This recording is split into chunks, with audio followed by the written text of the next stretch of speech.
Is it a soundstage? Is this real? Are you kidding? That's the real thing. That's the real deal? Yes, and we were out there for ages because the weather was not kind to us. The Sound of Music was more than a film. It was a global phenomenon. From the Austrian hills to the hearts of people all around the globe, it turned into one of the greatest musicals ever produced. The children, the songs, the mountains, it was all just right, or at least that is how it appeared. But if you really look, things didn't go exactly according to schedule. There were some behind-the-scenes experiences that were absolute mayhem.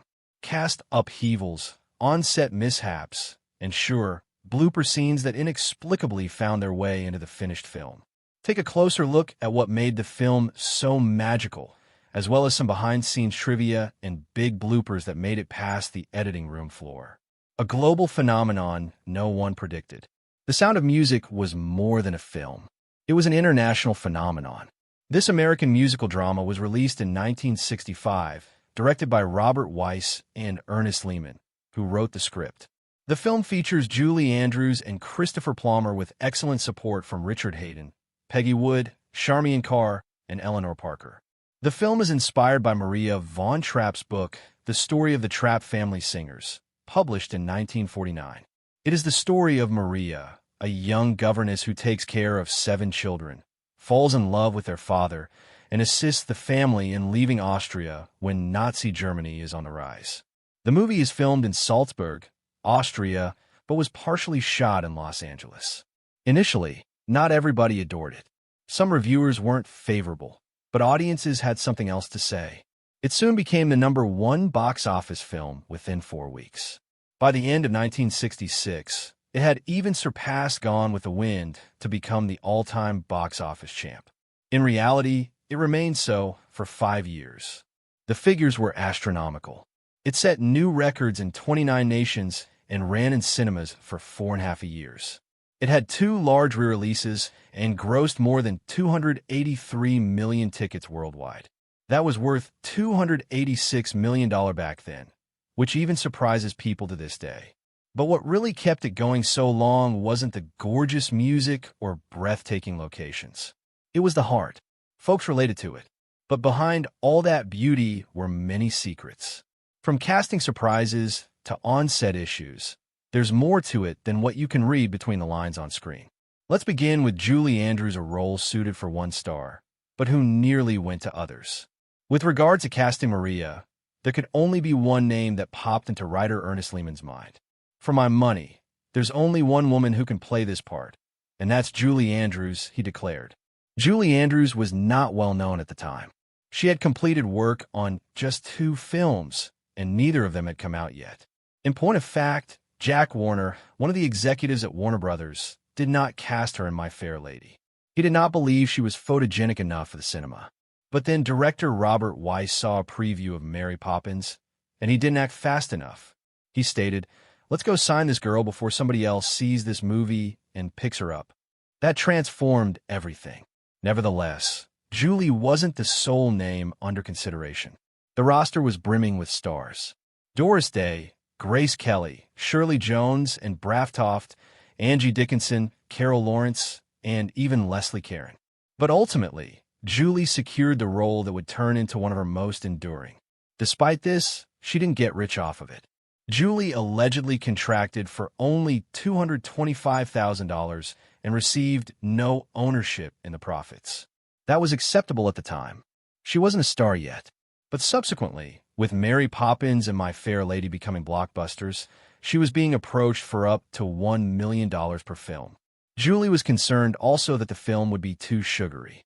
At her initial meeting with Robert Wise, she quizzed, "How are you going to get all the sugar out of this picture?" That's when Wise knew she got the message. The film needed balance, and Julie provided it. And although Maria's part was already established, the cast still had massive casting issues on the horizon, particularly the captain. Christopher Plummer refused. Christopher Plummer, Captain Georg von Trapp, was not an easy sell to fill. Indeed, he turned down the part a few times. He disliked the way the character was written. To him, the captain had to be too flat, too rigid. That complicated things. There were other actors on the team to consider, and the list read like a who's who of movie stars. Sean Connery, Richard Burton, Bing Crosby, and Yul Brynner. But they all didn't feel right for him. Yet, Christopher wasn't ready to agree. So, he penned a letter to writer Ernest Lehman with one message clear. He wanted changes. He didn't want the captain to be a rigid father figure. He wanted character. The Sound of Music states that based on Christopher's request for something more worldly and depthful captain, he wanted him to have humor and show emotion. He also wanted his way of speaking to Maria to be dramatically different from his way of speaking to Elsa. The team concurred. Director Robert Wise and Lehman collaborated closely with him to implement those changes. Christopher requested a solo song that would be able to depict the captain's dilemma, how he was falling in love with Maria but did not know how to deal with it. It was risky, but it worked. Christopher infused something new into the character. He brought the captain a combination of charm and authority that no one would ever forget. With Julie and Christopher on board at last, filming could begin. But it wasn't all smooth sailing on location. Major casting made big casting changes. The Sound of Music boasted one of Hollywood's most memorable casts. But not everyone who auditioned got in. A long list of well-known actors read for roles, especially for the part of Liesl. Stars like Mia Farrow, Patty Duke, Kurt Russell, and Terry Garr were all considered. Mia Farrow auditioned not once, not twice, but 3 times for Liesl. In director Robert Weiss's notes, he wrote that Mia had a good reading and a very nice quality, but she didn't have enough energy. He also pointed out that her dancing wasn't strong, which was crucial in Liesl's part. Ultimately, the role went to Charm and Carr, who had the perfect combination of charm and movement. But casting was just one part of the challenge. Appearances were another giant concern, particularly when it came to the actor's hair. Julie Andrews actually had brown hair, but for the movie, the studio wished she were blonde. The studio initially attempted to give her highlights and ended up turning the color orange. Everybody was stunned. In order to correct it, they gave all her hair a complete blonde color. Daniel Truhitt, who played Rolf, also got his hair bleached for the role. But unlike Julie, the harm persisted.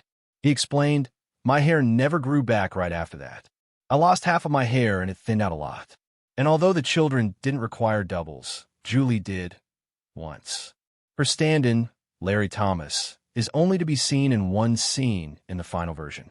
That's her hanging from a tree when the captain drives by and notices the kids.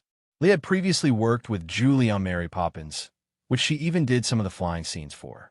But even with cast assembled, there were some serious bumps along the way in the production. At one moment, it almost brought everything to a halt. Set tension. Rain Christopher Plummer delivered a magnificent performance as Captain Von Trapp, but few realize just how close he came to leaving the project, and why his singing voice. Plummer discovered that his voice would be blended with that of a professional singer's in the released film. This greatly perturbed him. He took voice lessons and endeavored to practice in order to be able to use his own voice. But ultimately, the singing that is heard is a combination of his and that of another singer. Author Ernest Lehman subsequently quoted what Plummer thought of it. He stated, "Knowing his voice would be dubbed destroyed his ability to play the role." Plummer even mentioned he felt emasculated. That frustration almost caused him to quit. And that wasn't the hardest moment on the set. One of the first scenes they shot was when Liesl climbs through Maria's bedroom window after meeting Roll. It appears simple on screen, but in real life, it took 15 attempts to do it right. They had to film from so many angles to have Charmy and Carr appear like she just ran through thick rain. They used a cold water sprayer named Mr. Rainstorm. It soaked her between scenes, making her always appear wet. While they were doing that, the rest of the child actors didn't even begin filming until the second day. Their first scene was when they all jumped on Maria's bed and sang My Favorite Things. But the weather didn't break after that. In fact, it got worse when the rain halted the music. It may appear sunny and perfect on screen, but during filming in Salzburg in Bavaria, it rained nearly nonstop. It was so bad that the cast and crew often waited inside barns or tents for the rain to pass. The songs Do Really My and The Sound of Music were filmed in the midst of these downpours. The roads became so flooded and muddy that they couldn't even drive up the mountains. The crew, camera equipment, and even the cast were carried up by ox carts because the Jeep couldn't get it. Director Robert Weiss mentioned one special moment with Julie Andrews during this period. He said one of his favorite memories of Julie was watching her bundled up in a fur coat, riding up the hill in an ox cart to get warm. Describing the tough opening scene, Robert Wise explained how long they had to wait. We'd sit up there under the tarps and wait. You don't want to go down the hill because it's such a big deal to get everything down there and then up again. But the weather wasn't the only thing that made filming the famous mountain scene difficult. There was also the challenge of getting the perfect shot. Big moments, bigger problems, bigger problems. The shot where Maria twirls on a mountain, singing The Sound of Music, is one of the most iconic in movie history. But filming it was far from simple. In order to get that shot, a cameraman was strapped to a helicopter and flown directly at Julie Andrews in the middle of the field. Because they had to do it 6 or 7 times. I was spitting dirt and hay and so on. And I was continually saying, couldn't you take a wider circle around? But nature wasn't the only challenge. There were also people. The field they filmed on belonged to a local farmer. When the crew first came through, they adored how tall the hay and grass were, so they asked the farmer to leave it be. But when filming began, he had cut everything down. That wasn't the end.